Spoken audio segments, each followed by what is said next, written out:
Hello friends, welcome to you my YouTube channel Vidya Prakash teaching.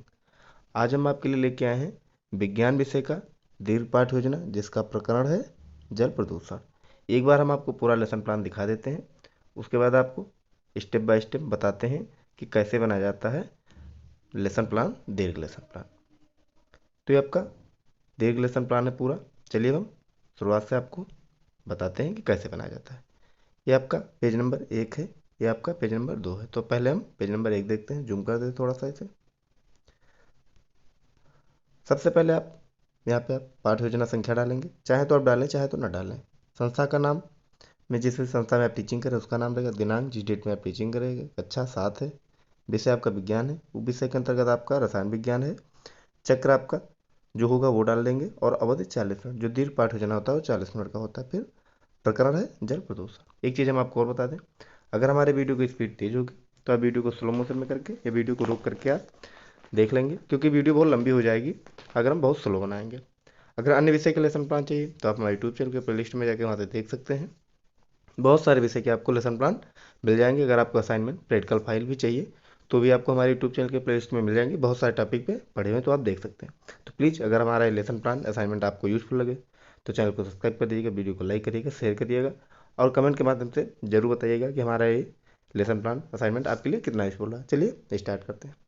प्रकरण के बाद आप डालेंगे सामान्य उद्देश्य। प्रत्येक पाठ योजना में कुछ सामान्य उद्देश्य और विशिष्ट उद्देश्य होते हैं। सामान्य उद्देश्य आपके प्रकरण से संबंधित होता है, और विशिष्ट उद्देश्य आपके सामान्य उद्देश्य आपके विषय से संबंधित होता है, और विशिष्ट उद्देश्य आपके प्रकरण से। तो ये आपका सामान्य उद्देश्य है, देख लेते हैं हम।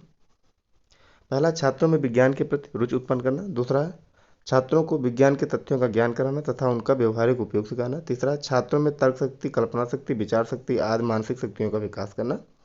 चौथा, छात्रों में क्रमबद्धता पूर्वक एवं विविध रूप से कार्य करने की प्रवृत्ति विकसित करना। पांचवा, छात्रों में वैज्ञानिक दृष्टिकोण विकसित करना। और लास्ट है छठा, छात्रों में व्यवसायिक कुशलता का विकास करना। तो ये आपका सामान्य उद्देश्य हो गया। फिर आप विशिष्ट उद्देश्य लिखेंगे। इसमें पहला है ज्ञानात्मक, छात्र जल प्रदूषण के बारे में प्रत्यास्मरण कर सकेंगे। दूसरा है बोधात्मक, छात्र जल प्रदूषण के बारे में समझ सकेंगे। तीसरा है क्रियात्मक, छात्र जल प्रदूषण के बारे में क्रिया करके समझ सकेंगे। तो ये आपका सामान्य उद्देश्य विशिष्ट उद्देश्य हो गया। अगले पेज में आते हैं। फिर आप लिखेंगे सहायक सामग्री। कक्षा उपयोगी समझ सहायक सामग्री, जैसे रोलर, बोर्ड, चार्ट, मॉडल, चित्र, जो भी आप प्रयोग करें उनको लिखेंगे। शिक्षण विधि में आप लिखेंगे प्रश्नोत्तर विधि, व्याख्यान विधि, प्रयोग विधि। पूर्व ज्ञान में आप लिखेंगे कि छात्र जल प्रदूषण के बारे में सामान्य जानकारी रखते हैं। फिर आपका जो सबसे महत्वपूर्ण है, सबसे इंपॉर्टेंट है, प्रस्तावना प्रश्न निकालना। प्रस्तावना प्रश्न कैसे निकाला जाता है जानते हैं। यहाँ पे आप प्रस्तावना प्रश्न लिखेंगे। यहाँ पे आप छात्राध्यापक या छात्राध्यापक का क्रिया लिखेंगे। इसको ध्यान से सुनिएगा। अगर आप छात्र हैं तो छात्राध्यापक क्रिया लिखेंगे, छात्रा है तो छात्राध्यापक क्रिया लिखेंगे। यहाँ पे आप लिखेंगे छात्र छात्रा क्रिया। आपका जो पहला प्रश्न होगा उसका जो आंसर आएगा, उसी आंसर से आपको दूसरा प्रश्न स्टार्ट करना होता है। ये है प्रस्तावना प्रश्न की मूल विशेषता। तो पहला आपका है प्रश्न, मानव को जीवित रहने के लिए किन किन मूलभूत चीज़ों की आवश्यकता होती है? तो हवा, जल, भोजन आदि। जल के स्रोत बताइए? तो कुआं, झील आदि। इन स्रोतों में अगर कुछ अशुद्धियां या कूड़ा कचरा मिल जाए तो तो जल क्या है? तो जल दूषित हो जाता है।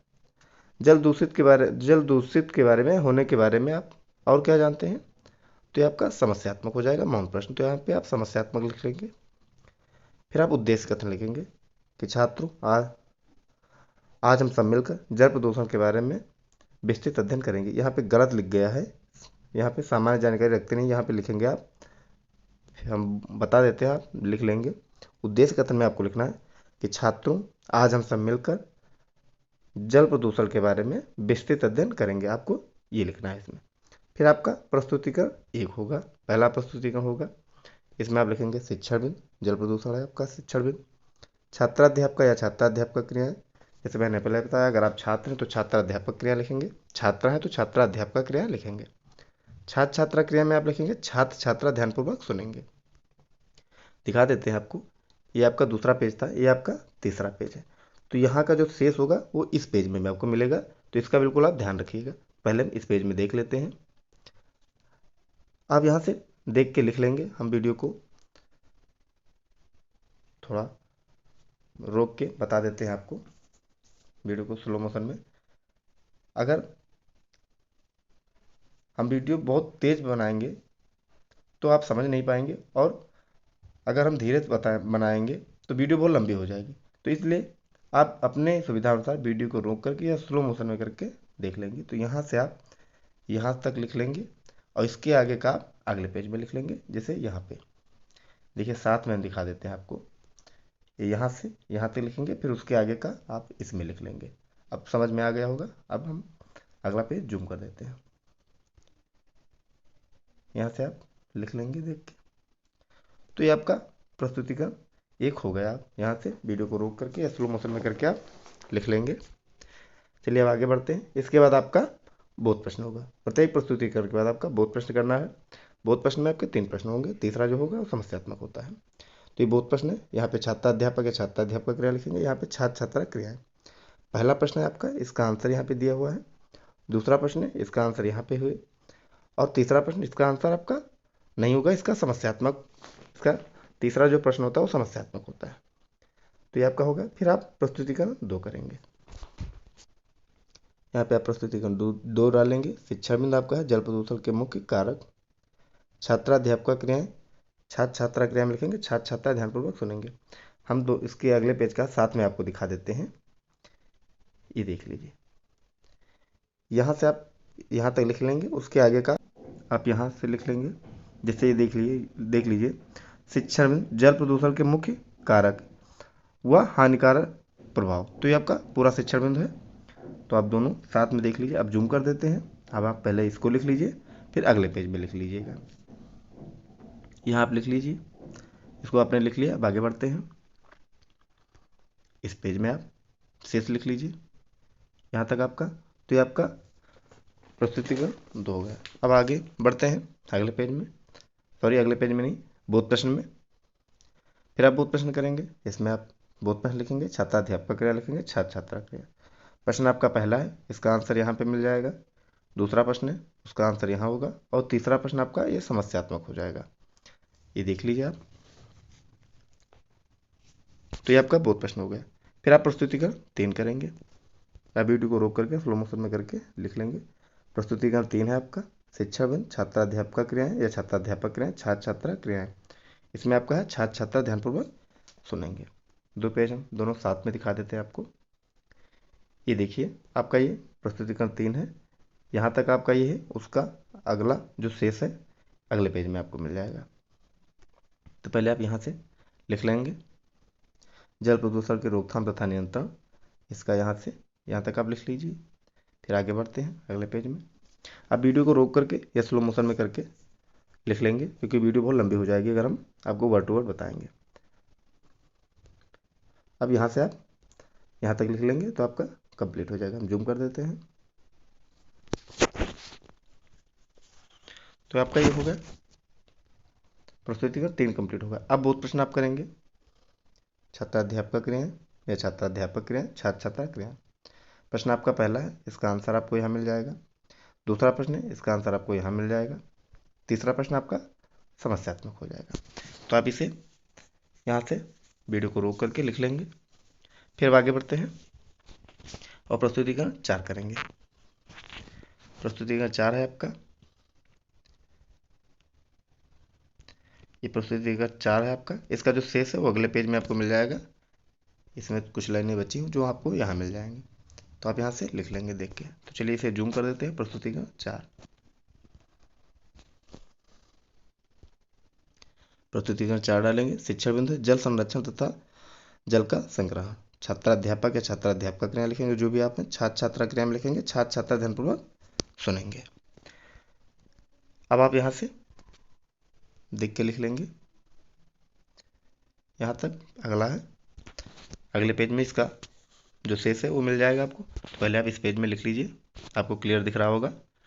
वीडियो को रोक करके या स्लो मोशन में करके आप लिख लीजिए। चलिए अब आगे बढ़ते हैं अगले पेज में। ये उसका शेष बचा हुआ था।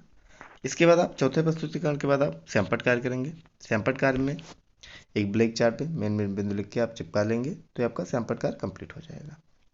सैंपट कार्य के बाद आप निरीक्षण कार्य लिखेंगे। निरीक्षण कार्य में आप लिखेंगे, छात्राध्यापक या छात्राध्यापक जो भी आप हैं, छात्रों को सैंपल पर लिखे गए तथ्यों को अपनी उत्तर पुस्तिका पर लिखने का आदेश देगी तथा स्वयं कक्षा में घूम घूम कर निरीक्षण करेगी।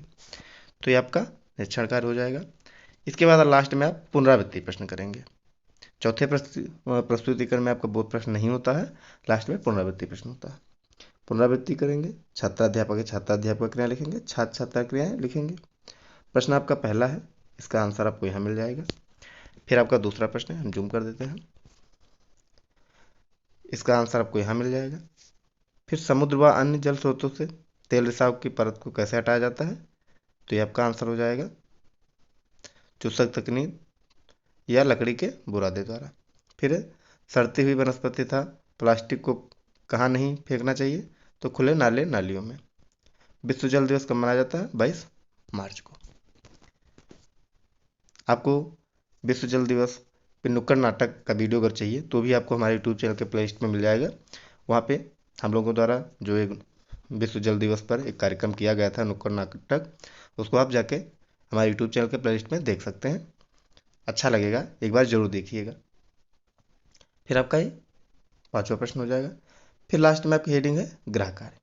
गृह कार्य में आप लिखेंगे छात्राध्यापक छात्रों को जल के बारे में पढ़कर तथा लिख कर लाने का आदेश देगा या देगी। फिर आप नीचे समालोचना लिख के छोड़ देंगे जब आप टीचिंग करेंगे। समालोचना, यहाँ पे आप समालोचना लिख के छोड़ देंगे। जब आप टीचिंग करेंगे तो वहाँ के जो हेड होंगे, प्रिंसिपल टीचर जो भी होंगे, आपके लेसन प्लान पे साइन करेंगे, कमेंट करेंगे, जो भी सुझाव होंगे वो देंगे। तो ये हमारा विज्ञान विषय का दीर्घ पाठ योजना था जिसका प्रकरण था जल प्रदूषण। तो आपको हमारा लेसन प्लान कैसा लगा प्लीज़ कमेंट के माध्यम से जरूर बताइएगा। चैनल को सब्सक्राइब कर दीजिएगा, वीडियो को लाइक करिएगा, शेयर करिएगा। अन्य विषय के लेसन प्लान देखने के लिए आप हमारे यूट्यूब चैनल के प्लेलिस्ट में जाके वहाँ पे देख सकते हैं। अगर आपको असाइनमेंट प्रैक्टिकल फाइल भी चाहिए तो भी आपको हमारे यूट्यूब चैनल के प्लेलिस्ट में मिल जाएंगी, वहाँ से आप जाके देख सकते हैं। बहुत सारे टॉपिक पे असाइनमेंट सत्रेकार प्रैक्टिकल फाइल पड़ी हुई है। तो प्लीज़ अगर हमारा ये वीडियो आपको यूजफुल लगे तो चैनल को सब्सक्राइब कर दीजिएगा, वीडियो को लाइक करिए, शेयर करिएगा। Thank you.